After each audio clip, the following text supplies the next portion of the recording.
জাতীয়তাবাদী দল বিএনপিকে জড়ানোর জন্য একটা কৌশল করা হচ্ছে। সেই ব্যাপারে কয়েকটি কথা না বললেই নয়। আপনারা ফেসবুক এবং বিভিন্ন নিউজ পোর্টালে নিউজের পরে যারা দেখবেন কমেন্টস করছে তাদের আইডেন্টিটিগুলো দেখবেন। তারা কারা? তারা হচ্ছে ৭১-এর পরাজিত শক্তি এবং জনাব তারেক রহমানকে বহুদলীয় গণতন্ত্রের প্রবক্তা, রণাঙ্গনের বীর মুক্তিযোদ্ধা, মহান স্বাধীনতার ঘোষক শহীদ রাষ্ট্রপতি জিয়াউর রহমান সাহেবের পুত্র।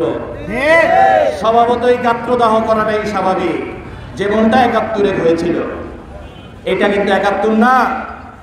এখন এসেও যদি আপনাদের চরিত্র সংশোধন করতে না পারেন, বাংলাদেশের মানুষ ঠিক যেভাবে ফ্যাসিস্টদের লাল কার্ড দেখিয়েছে ঠিক সেভাবে আপনাদের লাল কার্ড দেখিয়ে দেবে। আমি এনসিপি নতুন যে দল হয়েছে ছোট ভাইদের উদ্দেশ্যে বলবো, আমরাও ছাত্র জীবনে ছাত্র রাজনীতি করে এসেছি। রাজনীতিতে শিষ্টাচার থাকাটা জরুরি, কারণ আপনারা সবাই সুশিক্ষায় শিক্ষিত, এটা বিশ্বাস করি। বাংলাদেশের সর্বোচ্চ বিদ্যাপীঠ যেখানে আপনারা অধ্যয়নরত অনেকে আছেন, অনেকে হয়তো পাশ করে বের হয়েছেন। আপনারা আমাদের আগামীর বাংলাদেশ।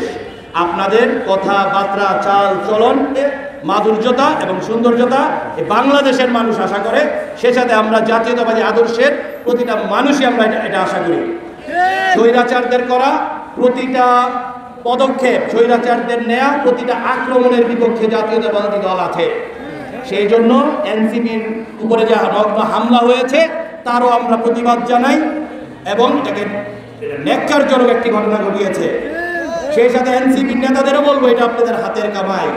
শুধু কথা বললেই হবে না, প্রমাণটা কাজেও আসতে হবে। এটা বৈষম্য বিরোধী ছাত্র আন্দোলন না যে ডাক দিবেন দল মত নির্বিশেষে সবাই চলে আসবে। এখন আপনারা একটা স্বতন্ত্র পলিটিক্যাল পার্টি, এখন আপনাদের জন্য যাবে কারা? আপনার দলের নেতাকর্মীরা। সহযোগিতা পাবেন সমমনা দলদের যখন আপনাদের আচার আচরণে সুন্দর থাকবে। আমি আশা করব আপনারা আচার আচরণ সুন্দর করবেন।